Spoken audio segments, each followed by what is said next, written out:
I'm the worst human being in the world, and now I'm being punished. I wouldn't expect you to understand why I did what I did. You've never been in my situation, but it's hard to think when you see something like that. To have caused such horrifying destruction. I had only had a couple of drinks. It was an office Christmas party, how could I not? It's not my fucking fault. It would have been fine if it wasn't raining, and I didn't make it rain. What am I saying? Of course it's my fault. Why was she even on the road? It was like 3 a.m. and she's like 90 or some shit. I struggled to stand due to my drunken stupor, looking down into the ditch, wondering how in the hell her frail little body made it through the windshield. None of her limbs in the position they should be.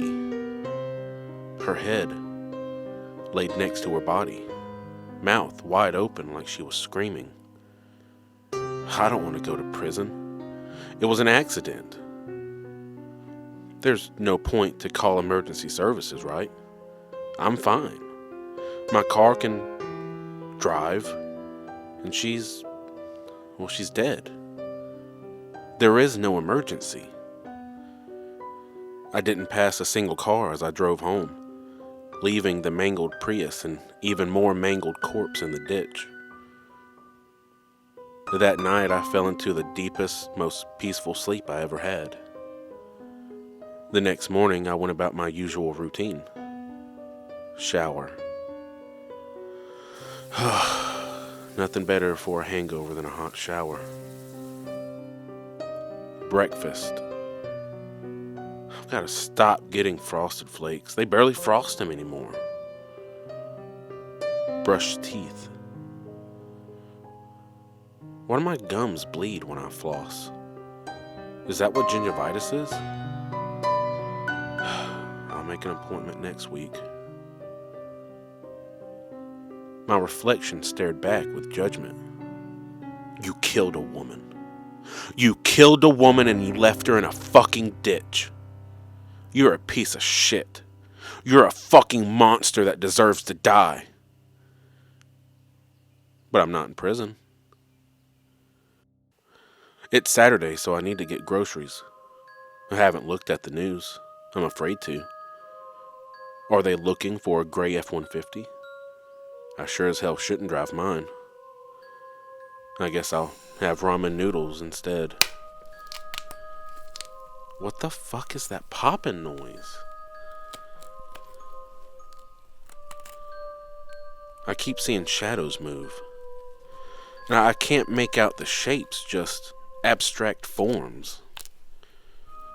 I can't shake the feeling I'm being watched. I feel its gaze forcing chills down my spine. I see her now. First it was the silhouette of her headless, mangled body on the other side of the shower curtain. Then, out of the corner of my eye, I can't not see her now. She is everywhere I see. In the corner of every room.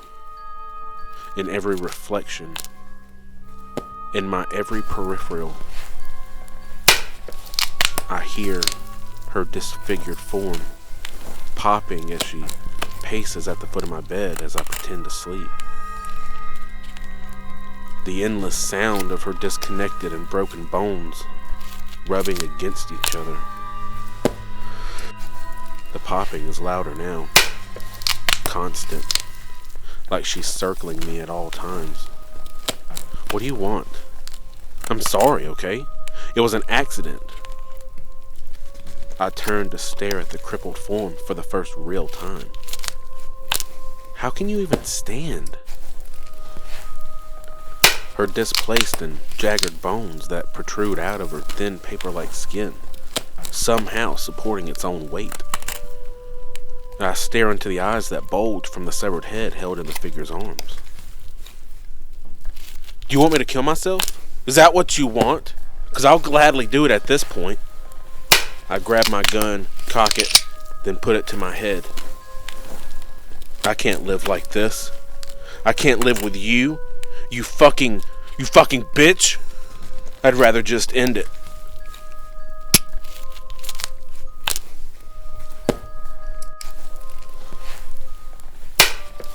I open my eyes. The figure continuously popping as it leaves its corner in my direction. I pull my magazine. It's full. There's one in the chamber. I put the gun to my head and try again.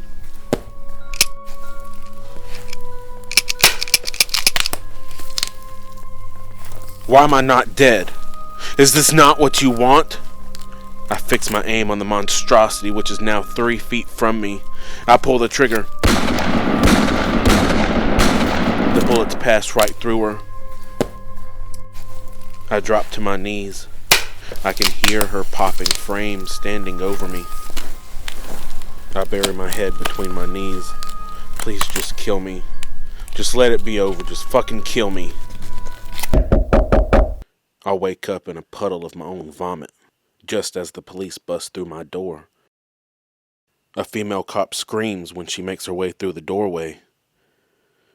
Before I knew it, the police had me flipped over and cuffed. It was when they got me on my feet that I saw what had filled her with such terror. Across the room on the floor lay the body of the old woman, still and broken on the floor, her head held tightly in her hands.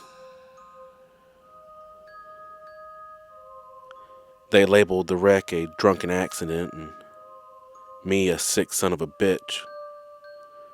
I was charged for manslaughter and got a 25-year sentence after they added on some more time for moving the body. The thing is, they had no physical evidence that I transported the body. No blood in my truck. No blood on my clothes. None of my DNA on the body. How was she really there? How did her body leave the ditch that I left her in? I know I'll never know, but I have a lot of time to think about it in here. I look around and see rapists and murderers, but honestly, I feel safe. Safe from the true evils of the world that I know exist. These bars may keep me in, but they also keep other things out.